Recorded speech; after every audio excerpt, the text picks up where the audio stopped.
వి gold trusted gold buyers మీరు తాకట్టు పెట్టిన బంగారాన్ని విడిపించి ఈ రోజు ఉన్న మార్కెట్ ధరకు కొనబడను.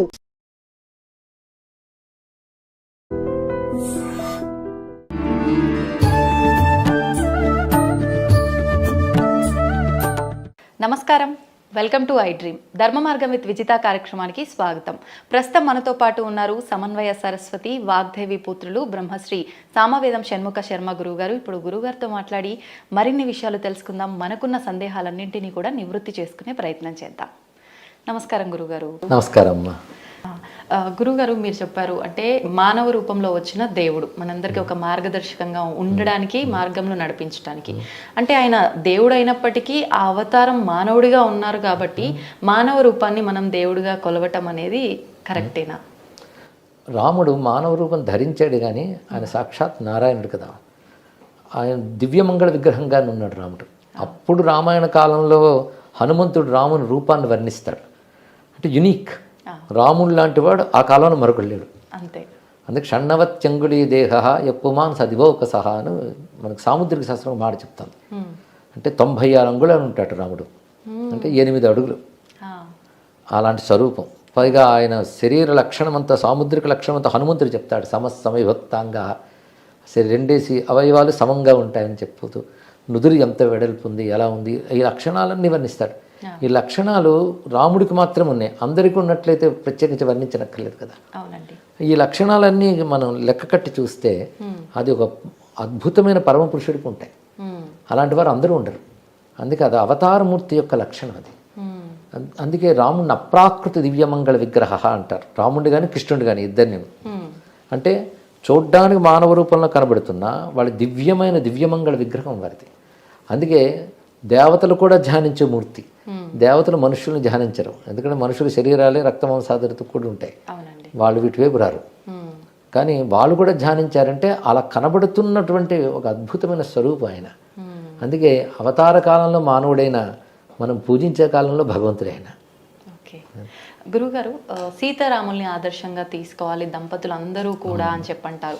ఎవరైనా ఆశీర్వదించినా కూడా సీతారాముల్లాగా కలకాలం చక్కగా ఉండండి అమ్మా అని చెప్పి ఆశీర్వదిస్తూ ఉంటారు.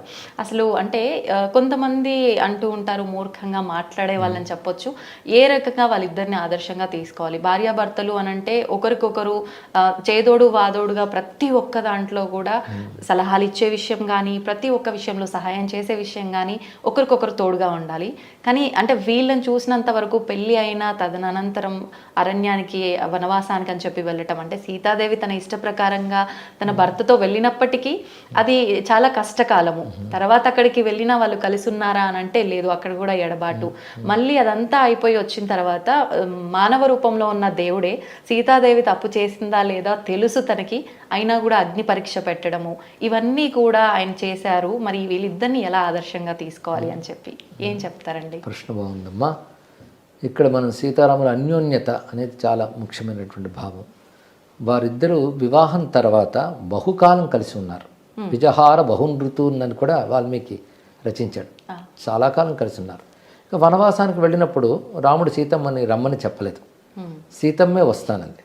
అయితే రాముడు అన్న అక్కడ కష్టాలు ఉంటాయి అరణ్యాల్లో అంటే సీతమ్మ గొప్ప మాట ఉంటుంది, నేను చేతకాని వాడితో రావడం లేదు కదా, సర్వసమర్థుడితో వస్తున్నాను కదా, నాకు కష్టాలే ఉంటాయి అంటే రాముడు ఇంకో మాట చెప్తాడు, నిన్ను అనుమతి లేకుండా నాతో రా అంటే బాగుండదు, నువ్వు రావడం నాకు సంతోషమే, నేను రక్షించుకుంటానని అన్నాడు రాముడు. ఆ విధంగానే సర్వసమర్థుడైన పతితో కలిసి ఆమె అరణ్యవాసానికి వచ్చింది. అరణ్యవాస కాలంలో 14 ఏళ్ళు కదా, 13 ఏళ్ళు కలిసే ఉన్నారు. వాళ్ళు ఎంతో ఆనందంగా ఉన్నారు. వాళ్ళు అరణ్యకాండల వర్ణన చదువుతుంటే మనకు తెలుస్తుంది. ఎందుకంటే రాముడి దగ్గర ఉంటే ఆనందం కాక ఇంకేమిటి. ఆమెకు వనమైన భవనమైన రాముడితో ఉంటేనే ఆనందం. రాముడితో ఉన్న వాళ్ళకి ఏ కష్టమూ రాదు, సర్వరక్షకుడైన. అలా ఆనందంగానే ఆమె ఉన్నది. 13 సంవత్సరాలు ఆనందంగానే గడిపారు. ఒక్క సంవత్సరంలో ఇంకా అయిపోతోంది అనగానే అప్పుడు రావణుడు రావడం, అపహరించడం. దీని వెనకాల ఒక దైవికమైనటువంటి ప్రణాళిక ఉన్నది. దాని ప్రకారంగా ఈ కథ జరిగింది. కనుక ఆ తర్వాత వాడు 10 నెలలు బాధపడింది. అంతే, 10 నెలలు బంధితురాలి ఉంది. బాధ ఏమిటి, రావణుడు కూడా రాక్షసంగా చూసినా వాడి పూర్వజన్మ ప్రకారంగా చూసుకున్నప్పటికీ కూడాను ఆమెను జాగ్రత్తగానే అశోకవనంలో ఉంచాడు. అక్కడ ఆవిడ చక్కగా ఉన్నది. కానీ ఒకానొక కార్యక్రమం కోసం ఆవిడ వెళ్ళింది. ఓ అందుకే త్యాగరాజ స్వామి వారు కూడా మా జానకి చట్టాపట్టగా మారాజు వేతివి, ఎందుకంటే వాని మాటలకు కోపగించి కంఠవధించకనే ఉండి శ్రీనాయక యశము నీకే కలగజేయలేదా అంటాడు. రావణుడు అన్ని మాట్లాడుతుంటే సీతమ్మ మాట ఉంటుంది, నిన్ను దగ్ధం చేయగల జాగ్రత్త, కానీ నాకు రాముని సందేశం రాలేదని, అదేవిధంగా నా తపస్సును రక్షించుకోవాలని చెప్పి ఆయన పని చేయడం లేదంటుంది.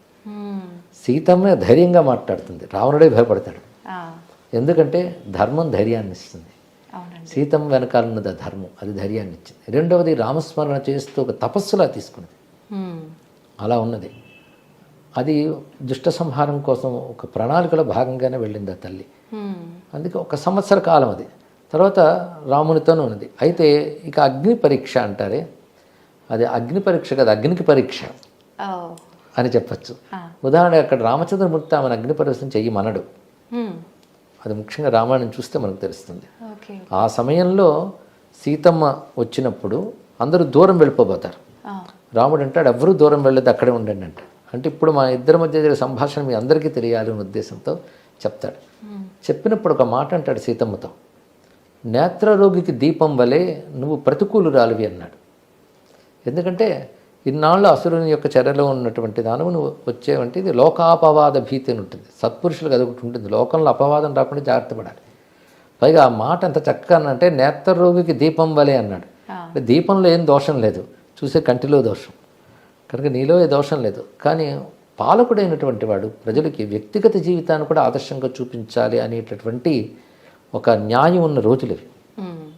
అప్పటి స్మృతి ప్రకారంగా కానీ పాలకుడు వ్యక్తిగత జీవితం కూడా ప్రజలకు జవాబుదారి. అందుకే ఎటువంటి కల్మషం లేదు అని రుజువు చేయడం కోసం ఆయన ప్రతికూలురాలివి కనుక ఇప్పుడు నేను పౌరుషంతో రాక్షసుడిని సంహరించి నేను విడిపించాను, అక్కడితో నా పని అయిపోయింది, తర్వాత నీ ఇష్టమని అంటాడు. అప్పుడు సీతమ్మ తనంత తానే వాళ్ళకి చెప్పి, అంటే లక్ష్మణస్వామికి హనుమంతుడికి చెప్పి చితి రగల్చుకొని అగ్ని చుట్టూ ప్రదక్షిణ చేసి వెళుతుంది. రాముడికి తెలుసు అగ్ని సీతమ్మనేమి చేయలేదని, ఎందుకంటే మారీచుడికి తెలుసు, హనుమంతుడికి తెలుసు. మొత్తం లంక దహనమైనప్పుడు సీతమ్మన చోటు దహనం కాదు. అప్పుడు హనుమంతుడు ఒక మాట అంటాడు, నాగ్ని రగ్నవు ప్రవర్తతే అని. అగ్నినేమి చేయలేదు కదా అని భావం. అదేవిధంగా మారీచుడు రావణాసురుడు చెప్తాడు, సీత ఒక మహాగ్ని, దగ్గరికి వెళ్ళావా దగ్ధమవుతావు జాగ్రత్త. మారీచుడికి హనుమంతుడికి తెలిసినప్పుడు రాముడికి తెలియదా? అందులో పంచభూత దేవతాశక్తులు ప్రత్యక్షమయ్యే కాలం అది. అందుకే అగ్నిహోత్రంలోకి వెళ్ళలేని వెంటనే మళ్ళీ అగ్నిదేవుడు వచ్చి రాముడికి సమర్పించేస్తాడు, దోషరహితురాలని చెప్తాడు.